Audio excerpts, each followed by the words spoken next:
மண்ணின் மைந்தர்கள் மனு போடுகிற நிலையே இங்கு அவலமானது, கேள்விக்குள்ளாக்க வேண்டிய நிலை. அடிச்சு கொண்டுருவோம், உங்களுக்கு கேட்கறதுக்கு நாதி இல்லை, நாதியத்தை கொண்ட நாத்துக்கு இங்கே வாழ்றீங்க. பட்டா என் பெயரில் இருக்கிறது. அந்த பகுதியில் சுமார் 60 ஆண்டுகளாக 80 ஆண்டுகளாக வாழ்ந்து வருகிறேன், வசித்து வருகிறேன்.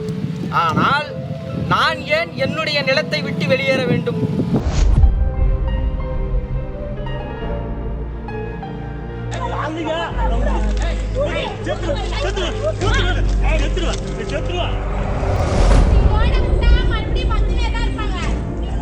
திருவண்ணாமலை மாவட்டத்தில் உள்ள செங்கம் வட்டம், செங்கத்திலிருந்து சுமார் ஒரு 10 கிலோமீட்டர் தொலைவில் அமைந்திருக்கிறது பரமநந்தகுன்றம் கிராமம்.